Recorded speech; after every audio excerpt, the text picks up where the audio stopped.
Salam sejahtera Bapak Ibu Saudara sekalian yang diberkati oleh Tuhan.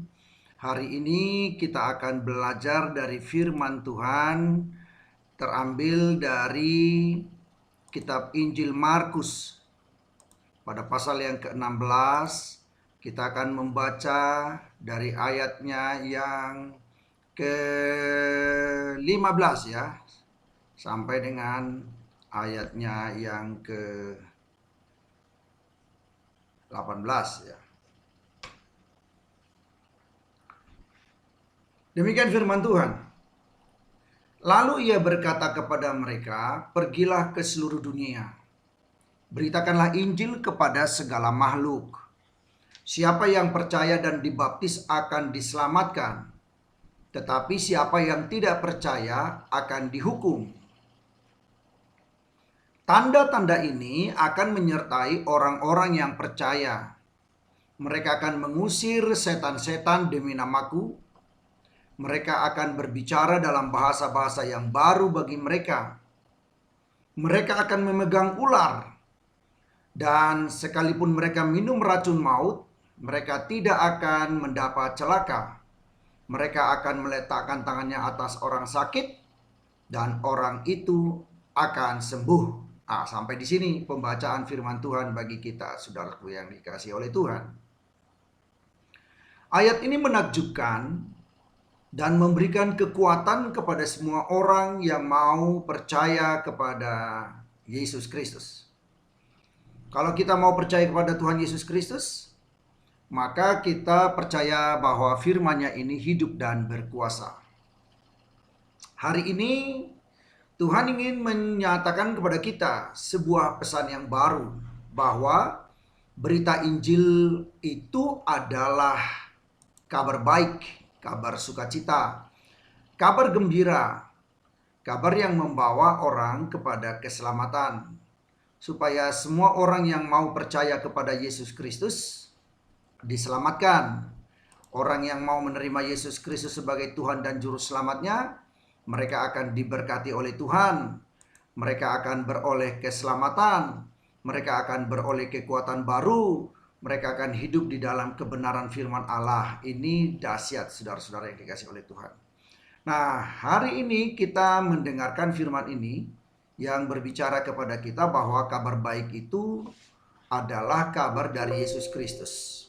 Kabar di mana Tuhan mengingatkan kepada semua orang bahwa di dalam Yesus Kristus itu ada kuasa. Di dalam Yesus Kristus itu ada keselamatan. Di dalam Yesus Kristus itu ada kemenangan.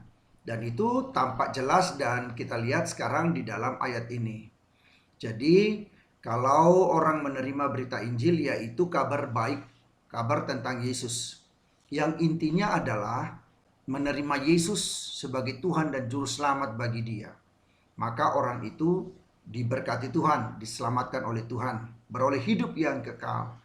Dan saya percaya semua orang disertai Tuhan sampai Tuhan datang Maranatha untuk membawa, menjemput setiap orang yang percaya kepadanya masuk surga. Jikalau kita menyampaikan kabar baik, ada tanda-tanda yang menyertai orang-orang yang percaya. Yang pertama dikatakan mengusir setan-setan demi namaku. Nama siapa? Nama Yesus. Lalu ada tanda-tanda lain, mereka akan berbicara dalam bahasa-bahasa yang baru bagi mereka.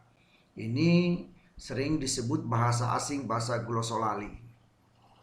Nah, kalau kita memberitakan Injil, maka setan takluk, iblis dikalahkan. Bahkan kita akan mengalami kemenangan demi kemenangan. Ya. Ketika kita beritakan Injil Yesus Kristus sebagai kabar baik, kabar keselamatan, yaitu berita sukacita, maka orang akan diselamatkan dari hukum neraka yang akan datang. Mereka akan diselamatkan lewat kematian Tuhan Yesus, salib Yesus Kristus itu, yaitu jikalau orang percaya kepada Yesus Kristus, menerima dia sebagai Tuhan dan Juru Selamat dalam kehidupannya. Maka kuasa Allah bekerja. Orang akan menerima mujizat demi mujizat dalam hidupnya. Dan iblis dikalahkan. Perkara-perkara besar akan terjadi di dalam pelayanannya.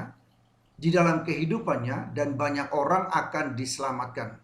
Banyak orang akan mengalami mujizat-mujizat seperti yang Yesus kerjakan dan Yesus lakukan ketika dia ada di dalam dunia ini. Saudara-saudara yang dikasih oleh Tuhan, kita boleh melihat bagaimana caranya. Berita Injil itu disampaikan dan ketika dia menyampaikannya apa yang terjadi. Mujizat-mujizat yang Tuhan kerjakan menjadi bukti bagi kita untuk kita boleh percaya kepada Tuhan sebagaimana seharusnya kita harus percaya bahwa Yesus itu mengerjakan mujizat-mujizat bagi semua orang yang mau percaya kepada Dia. Mari kita melihat fakta yang pertama. Di dalam Markus 1 ayat 21 ya, diajarkan kepada kita seperti ini. Ayat ini berbicara dan mengajarkan kepada kita satu kejadian di Kapernaum. Mereka tiba di Kapernaum setelah hari Sabat mulai. Yesus segera masuk ke dalam rumah ibadat dan mengajar. Mereka takjub mendengar pengajarannya sebab ia mengajar mereka sebagai orang yang berkuasa, tidak seperti ahli-ahli Taurat. Pada waktu itu, di dalam rumah ibadat itu ada seorang yang kerasukan roh jahat. Orang itu berteriak, "Apa urusanmu dengan kami, hai Yesus orang Nazaret? Engkau datang hendak membinasakan kami? Aku tahu siapa engkau, yang kudus dari Allah." Tetapi Yesus menghardiknya, katanya, "Diam, keluarlah daripadanya." Roh jahat itu mengguncang-guncang orang itu dan sambil menjerit dengan suara nyaring, ia keluar daripadanya. Ini tanda mujizat yang Tuhan kerjakan karena berita sukacita. Nah, seperti itulah yang akan dialami setiap orang yang mau percaya kepada Tuhan Yesus. Yang pertama, kita beritakan Injil supaya orang diselamatkan. Yang kedua, kita akan mengusir setan-setan dari orang-orang.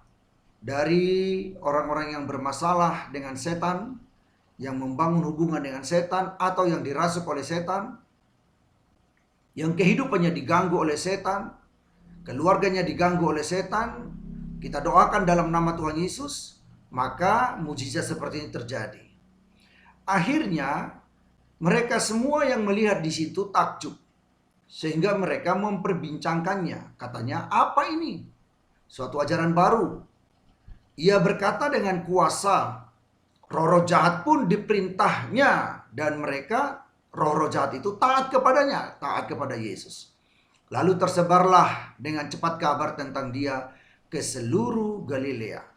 Saudara-saudara yang dikasih oleh Tuhan, nas ini memberitahukan kepada kita betapa dahsyatnya kuasa berita Injil. Kalau kita beritakan firman, maka orang mengalami mujizat, orang diselamatkan, dan kuasa Tuhan bekerja. Saudara yang dikasih oleh Tuhan, di dalam kitab Injil Matius, pada pasal yang ke-8,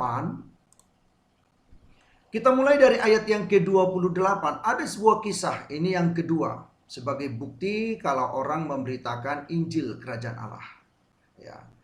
Ayat yang ke-28 sampai 34 berkata begini, setibanya di seberang, yaitu di daerah orang Gadara, datanglah dari perkebunan dua orang yang kerasukan setan menemui Yesus.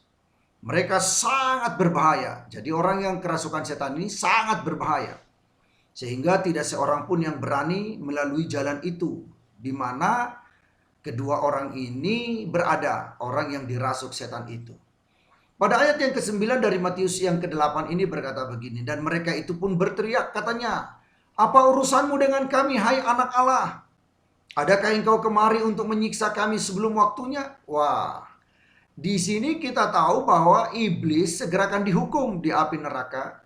Tapi sebelum waktunya, mereka ingin berbuat jahat kepada manusia.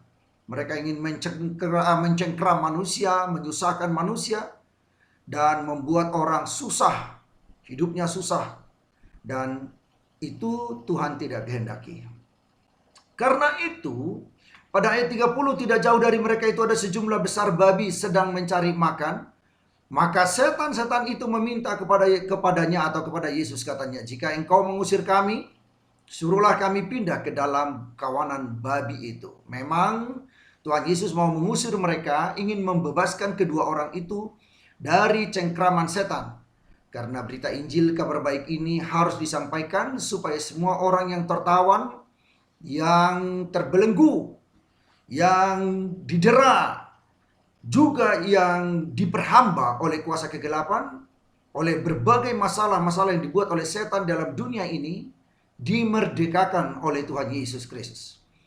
Ayat 32, Yesus berkata kepada mereka, "Pergilah." Lalu keluarlah mereka atau setan-setan iblis itu dan masuk ke dalam babi-babi itu. Maka terjunlah seluruh kawanan babi itu ke tepi jurang, ke dalam danau, dan mati di dalam air. Saudara-saudara, kejadian ini disaksikan oleh penjaga-penjaga babi itu, dan larilah penjaga-penjaga babi itu, dan setibanya di kota diceritakannya lah segala sesuatu, juga tentang orang-orang yang kerasukan setan itu sudah disembuhkan. Tetapi setan-setan itu memang diizinkan pergi ke babi-babi itu, sehingga babi-babi itu terjun ke dalam jurang dan pada mati semua. Sehingga keluarlah seluruh kota mendapatkan Yesus, dan setelah mereka berjumpa dengan dia, mereka pun mendesak supaya ia meninggalkan daerah itu. Kenapa? Karena mereka juga merasa takut, mereka merasa rugi dengan kejadian yang terjadi seperti itu. Tetapi sesungguhnya ini yang harus dinyatakan kepada banyak orang. Ada orang yang sudah dimerdekakan, ada orang yang sudah dibebaskan dari perempuan dosa dan maut, ada orang yang sudah diselamatkan, ada orang yang sudah dimerdekakan, dibebaskan, dibuat sehat kembali, ditahirkan dari segala cengkraman dosa, dari segala cengkraman setan. Ini semestinya harus disyukuri. Itulah sebabnya, sekali lagi, ini kabar baik, kabar sukacita. Apakah artinya babi-babi itu semua dibanding dengan dua orang yang sudah diselamatkan itu? Dengan dua orang yang sudah dimerdekakan itu? Dengan dua orang yang sudah menerima keselamatan dari Tuhan itu? Saudara-saudara, camkan ini dan mari kita tetap percaya kepada Yesus. Yang ketiga, di Matius pada pasal yang ke-15, ayat yang ke-28, satu kisah lagi yang diceritakan kepada kita mulai dari ayat yang ke-28. Mari kita perhatikan, di sini ada seorang ibu dari Syro-Fenisia. Ayat 28 berkata begini, "Maka Yesus menjawab dan berkata kepadanya, 'Hai ibu, besar imanmu, maka jadilah kepadamu seperti yang kau kehendaki.' Dan seketika itu juga anaknya sembuh." Wah, ada sebuah kejadian, saudara-saudara yang dikasihi oleh Tuhan, kalau kita perhatikan sebelumnya, bahwa ada seorang wanita perempuan yang datang kepada Yesus dan dia berseru dan berkata, "Kasihanilah aku ya Tuhan, anak Daud, karena anakku perempuan kerasukan setan dan sangat menderita." Tetapi Yesus sama sekali tidak menjawabnya pada waktu itu. Lalu murid-muridnya datang dan meminta kepadanya, "Suruhlah ia pergi." Ia mengikuti kita dengan berteriak-teriak. Murid-murid itu merasa bahwa perilaku wanita ini mengganggu mereka. Jawab Yesus, "Aku diutus hanya kepada domba-domba yang hilang dari umat Israel." Itulah yang dia sampaikan kepada wanita dari Syro-Fenisia itu. Tetapi perempuan itu mendekat dan menyembah dia sambil berkata, "Tuhan, tolonglah aku." Tetapi jawab Yesus, "Tidak patut mengambil roti yang disediakan bagi anak-anak dan melemparkannya kepada anjing." Kata perempuan itu, "Benar Tuhan. Namun anjing itu makan remah-remah yang jatuh dari meja tuannya." Wah, luar biasa sekali nih. Tekad ibu ini, ya, wanita ini, tekadnya untuk meminta mujizat dari Tuhan. Sebab Yesus itu pembawa kabar baik, kabar sukacita.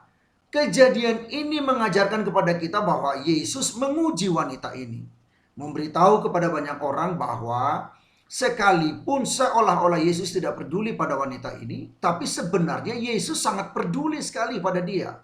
Itulah sebabnya ayat yang ke-28 berkata, maka jawab Yesus dan berkata kepadanya, "Hai ibu, besar imanmu, maka jadilah kepadamu seperti yang kau kehendaki." Luar biasa, saudara-saudara. Ketika hal ini terjadi kepada kita, Ini akan membuat kita menjadi orang yang sangat sukacita. Kemenangan terjadi pada kita karena Yesus bersama dengan kita. Dan pada waktu itu juga, seketika itu juga anaknya sembuh. Saudara-saudara yang dikasih oleh Tuhan, lalu ayat yang ke-29 berkata, setelah meninggalkan daerah itu, Yesus menyusur pantai Danau Galilea dan naik ke atas bukit, lalu duduk di situ. Kemudian orang banyak berbondong-bondong dan datang kepadanya membawa orang lumpuh, orang timpang, orang buta, orang bisu, dan banyak lagi yang lain. Lalu meletakkan mereka pada kaki Yesus dan ia menyembuhkan mereka semua. Dahsyat sekali. Jadi saudara-saudara yang dikasih oleh Tuhan, dalam nama Yesus, Yesus mengerjakan perkara-perkara ini lewat kita juga. Bisa terjadi, bisa ada banyak orang sembuhkan, banyak sekali saudara-saudara. Kalau saudara tanya, mana buktinya? Ya, lihat di YouTube di mana-mana banyak orang mengalami mukjizat kesembuhan-kesembuhan di gereja-gereja. Datang ke gereja-gereja yang di mana mukjizat Allah terjadi, pengurapan Roh Kudus nyata di situ dan banyak orang disembuhkan. Bahkan hamba-hamba Tuhan yang bergerak sama seperti kami yang berdoa kepada orang, banyak orang disembuhkan, banyak orang-orang yang dijamah oleh Tuhan dalam nama Tuhan Yesus. Alkitab berkata oleh bilur-bilurnya kamu telah disembuhkan. Dan itu terjadi. Saudara-saudara, seperti yang Yesus kerjakan di sini. Ketika orang membawa yang lumpuh, yang timpang, yang buta, yang bisu, dan banyak lagi yang lain penyakit-penyakit yang dialami oleh manusia, lalu mereka menaruh itu kepada Yesus, di kaki Yesus, maka Yesus akan menyembuhkan mereka semua. Dan Alkitab berkata, takjublah orang banyak itu melihat orang bisu berkata-kata, orang timpang disembuhkan, bisa berjalan, orang lumpuh berjalan ke sana kemari, memuji-muji Tuhan. Sama seperti seorang yang diceritakan di dalam Alkitab bahwa orang yang timpang dari sejak lahir meminta-minta di bait suci Allah. Kalau kita baca itu dalam Kisah Rasul pasal yang ketiga, saudara-saudara. Sejak kecil, sejak lahir dia menjadi orang yang timpang, orang yang lumpuh, tidak bisa berjalan. Dan ketika dia mau minta sesuatu kepada Petrus dan Yohanes, maka Petrus berkata, hei lihat padaku, emas dan perak aku tidak punya, tapi apa yang kupunya kuberikan kepadamu. Demi nama Yesus, berjalanlah. Maka Petrus menarik tangan orang itu, membantu dia untuk berjalan. Dan orang itu berjalan, saudara. Orang itu melompat ke sana kemari, dan orang itu memuji-muji Tuhan dan memuliakan Allah. Dan banyak orang yang takjub. Dan Petrus menyatakan kepada mereka bahwa jangan kamu mengira bahwa kami yang menyembuhkannya. Yang menyembuhkannya itu Yesus. Tapi kami membawa berita itu, bahwa dalam nama Yesus orang disembuhkan. Itulah sebabnya di dalam Kisah Para Rasul pada pasal yang keempat, di dalam Kisah Rasul pada pasal yang keempat, ayat yang ke-12 dikatakan seperti ini. Dan keselamatan tidak ada di dalam siapapun juga selain di dalam Dia. Sebab di bawah kolong langit ini tidak ada nama lain yang diberikan kepada manusia yang olehnya kita beroleh keselamatan. Jadi hanya nama Yesus. Nama Yesus itu nama yang berkuasa. Yesus itu oleh banyak orang dibuang, tidak diperlukan. Oleh tukang-tukang bangunan rohani dibuang. Pemimpin-pemimpin agama Yahudi menolaknya. Nah, sama seperti kita sekarang, ada banyak orang menolak Yesus. Saudara-saudara, tapi dia telah menjadi batu penjuru. Namun Yesus itu telah menjadi batu penjuru. Dia menjadi keselamatan bagi semua orang yang mau percaya kepada dia. Nah, karena itu saudara-saudara yang dikasih oleh Tuhan, sama kejadiannya dengan yang diceritakan di dalam Matius 15 ayat 28 sampai 34 itu tadi. Sehingga wanita itu tidak membawa Matius 8 28 sampai 34 dan Matius 15 ayat 28 sampai 34 itu. Wanita itu ya tidak membawa putrinya kepada Yesus pada waktu itu, tapi dia hanya percaya dan berkata, anakku kerasukan setan, tolonglah aku, tolonglah sembuhkan anakku. Maka Tuhan Yesus menyembuhkannya, dan dia pulang, dia lihat anaknya sudah sembuh. Saudara-saudara yang dikasih oleh Tuhan, Mari kita lihat kasus yang keempat. Ada di dalam Matius pada pasal 17, kita coba lihat ayat yang ke-14. Bagaimana kuasa Tuhan dinyatakan sebagai bukti ya, bahwa Yesus itu adalah Tuhan. Dia adalah Bapa yang berkuasa. Dia adalah Alfa dan Omega ya. Saudara-saudara, ayat 14 dari Matius 17 dikatakan begini. Ketika Yesus dan murid-muridnya kembali kepada orang banyak itu, datanglah seorang mendapatkan Yesus dan menyembahnya. Ayat 15 katanya, Tuhan kasihanilah anakku. Ia sakit ayan dan sangat menderita. Ia sering jatuh ke dalam api dan juga sering ke dalam air. Waduh, ngeri sekali. Melihat kejadian seperti ini, ngeri sekali. Lalu dia berkata begini, aku sudah membawanya kepada murid-muridmu tetapi mereka tidak dapat menyembuhkannya. Oh, ini sebuah tantangan baru bagi kita.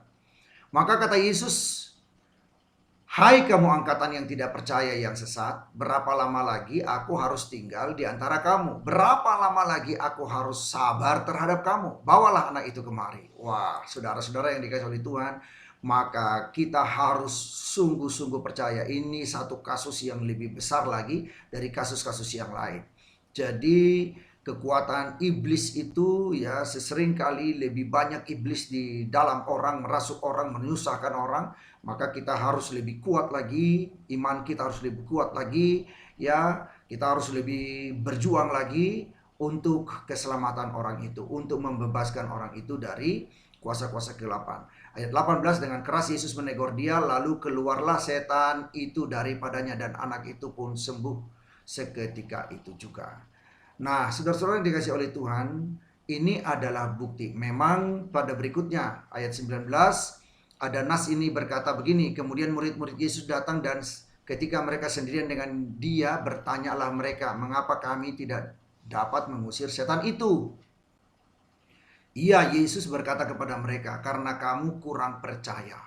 Saudara-saudara, kita diajar harus percaya, bersungguh-sungguh mengikut Tuhan Yesus, percaya kepada Yesus. Jangan ragu-ragu, saudara. Sebab aku berkata kepadamu, sesungguhnya sekiranya kamu mempunyai iman sebesar sebiji sesawi saja, kamu dapat berkata kepada gunung ini, pindah dari tempat ini ke sana, maka gunung ini akan pindah.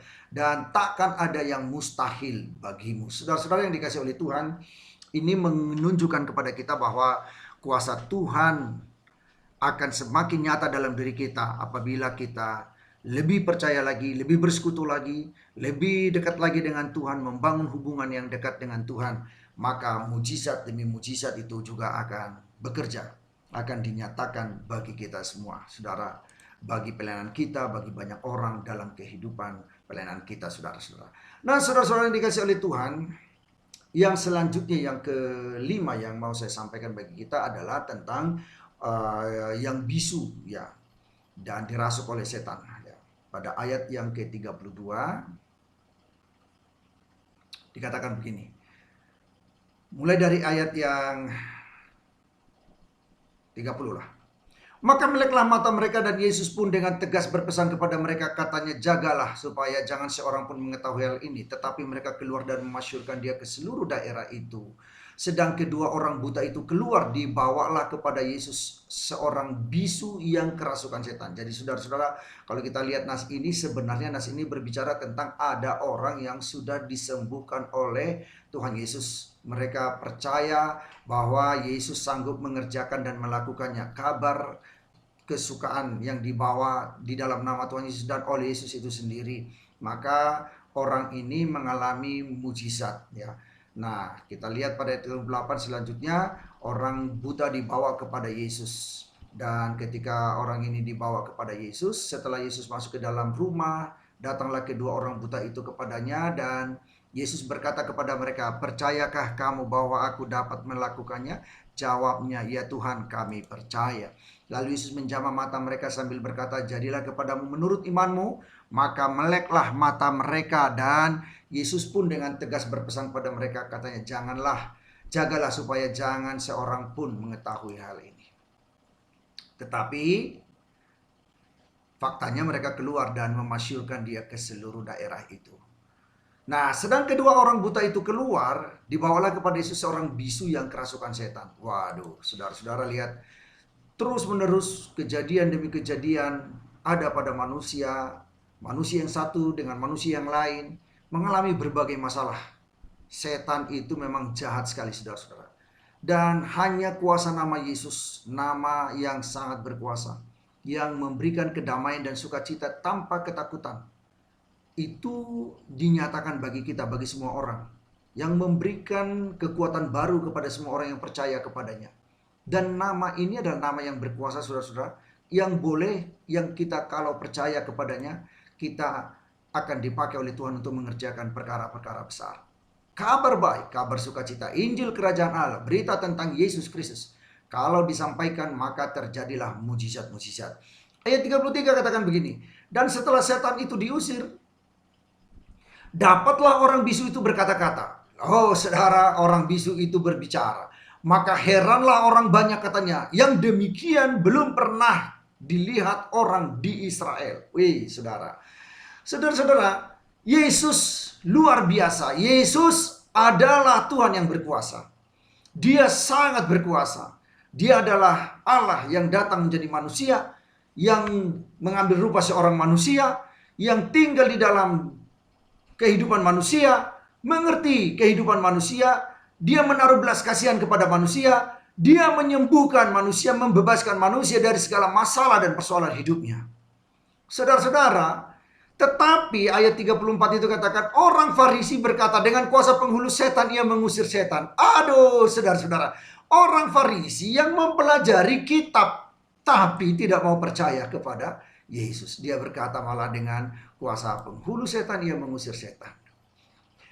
Demikianlah Yesus berkeliling ke semua kota dan desa, yang mengajar dalam rumah-rumah ibadat dan beritakan Injil Kerajaan Allah, Kerajaan sorga, serta melenyapkan segala penyakit dan kelemahan manusia.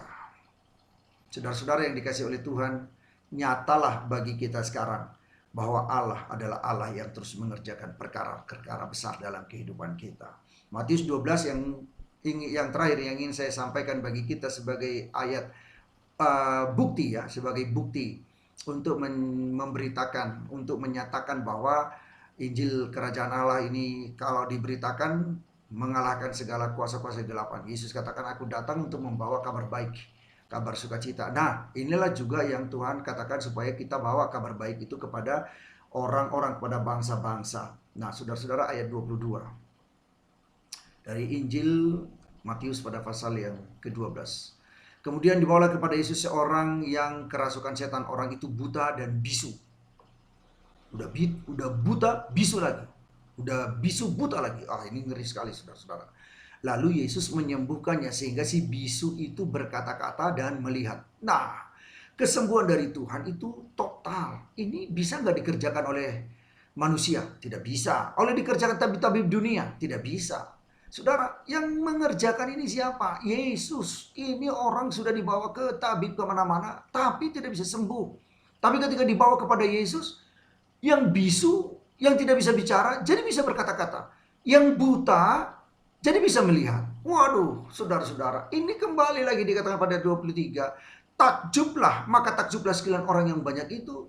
Katanya, iya ini agaknya anak Daud. Tuh ragu-ragu mereka, saudaraku. Ragu-ragu mereka. Sekali lagi, orang-orang Farisi yang mendengar itu berkata dengan Beelzebul, penghulu setan, ia mengusir setan. Ayat 25 dengan tegas, Yesus mengetahui pikiran mereka, lalu berkata kepada mereka, setiap kerajaan yang terpecah-pecah pasti binasa, dan setiap kota atau rumah tangga yang terpecah-pecah tidak dapat bertahan. Demikianlah juga iblis. Kalau iblis mengusir iblis, ia pun terbagi-bagi dan melawan dirinya sendiri. Bagaimanakah kerajaannya dapat bertahan? Jadi jika aku mengusir setan dengan kuasa Beelzebul, dengan kuasa siapakah pengikut-pengikutmu mengusirnya? Sebab itu merekalah yang akan menjadi hakimmu. Tetapi jika aku mengusir setan dengan kuasa Roh Allah, ini yang Tuhan nyatakan kepada mereka, maka sesungguhnya kerajaan Allah sudah datang kepadamu. Atau bagaimanakah orang dapat memasuki rumah seorang yang kuat dan merampas hartanya, harta bendanya, apabila tidak diikatnya dahulu orang kuat itu. Sesudah diikatnya barulah dapat ia merampok rumah itu. Nah, saudara-saudara, dia mengajar siapa tidak bersama aku, ia melawan aku, dan siapa tidak mengumpulkan bersama aku, ia mencerai beraikannya. Saudara-saudara, nas yang kita baca pada hari ini sudah membuktikan kepada kita bahwa sesungguhnya kabar baik, kabar sukacita itu pasti membawa kedamaian, membawa kebahagiaan, membawa sukacita besar bagi semua orang yang mau menerimanya. Nah, hari ini Tuhan ingin menyampaikan itu kepada kita ketika kita mau menerima Yesus sebagai Tuhan dan Juru Selamat bagi kita. Ketahuilah Bapak Ibu Saudara yang dikasihi oleh Tuhan, Dia akan melawat saudara. Dia akan masuk ke dalam hatimu, Dia akan memberkati engkau, Dia akan memberikan damai sejahtera bagimu, Dia akan memberikan pertolongan bagimu. Hanya dalam nama Yesus yang berkuasa. Dan saya berkata kepada kita semua yang dikasihi oleh Tuhan, terimalah Yesus sebagai Tuhan dan Juru Selamat bagimu. Kisah Rasul pada pasal yang keempat ayat yang ke-12 itu tadi katakan, tidak ada nama lain yang diberikan kepada orang, kepada dunia ini, kepada siapapun, kecuali nama Yesus. Dan hanya dalam nama Yesuslah kita diselamatkan, beroleh keselamatan. Kita percaya kepada nama Yesus, maka Yesus akan menyembuhkan kita, Yesus akan mentahirkan kita, Yesus akan memberkati kita. Maka terimalah kabar baik, kabar sukacita di dalam Yesus Kristus. Sambutlah Dia sebagai Tuhan dan Raja dalam kehidupanmu. Bukalah hatimu dan katakan, ya Tuhan, saya percaya kepadamu. Kalau engkau masih ragu, coba berdoa kepada Tuhan dan katakan, Tuhan, aku ragu. Bagaimana caranya aku supaya bisa percaya? Saya percaya dengan berkata seperti itu, Roh Kudus akan masuk dalam hatimu. Akan menolong engkau untuk bisa percaya. Akan membuka semua penghalang-penghalang, pengganjal-pengganjal yang mengganjal hati dan pikiranmu untuk tidak dapat menangkap berita sukacita kabar baik itu. Dan ketika saudara dimasuki, didiami oleh Roh Kudus, maka saudara akan segera menangkapnya. Pesan-pesan yang sukar bagi dunia ini segera akan dapat diterima oleh setiap orang yang mau percaya kepada Tuhan. Percaya kepada Tuhan, maka engkau akan diberkati. Mujizat terjadi padamu dan engkau akan mengalami tanda-tanda ajaib dalam kehidupanmu. Saya berdoa, biarlah Tuhan memberkati saudara. Dan setiap orang yang mendengar firman Tuhan ini, bukalah hatimu, jangan lakukan pertentangan, jangan lakukan perlawanan, jangan bantah Tuhan. Sebab Dia Tuhan, Dia Maha Kuasa. Dia akan membuktikan dirinya supaya setiap lutut bertelut kepadanya, setiap lidah mengaku bahwa Yesus Kristus adalah Tuhan bagi kemuliaan Allah Bapa. Dan terimalah Dia, maka engkau diberkati berlimpah-limpah. Kasih setia Tuhan melimpah bagimu dari sekarang sampai selama-lamanya. Dalam nama Tuhan Yesus saya berdoa ucap syukur, dan biarlah semua yang percaya katakan amin. Amin. Salam sejahtera untukmu sekalian, salam damai, salam sukacita. Sampai bertemu dalam berita kabar baik selanjutnya. Amin.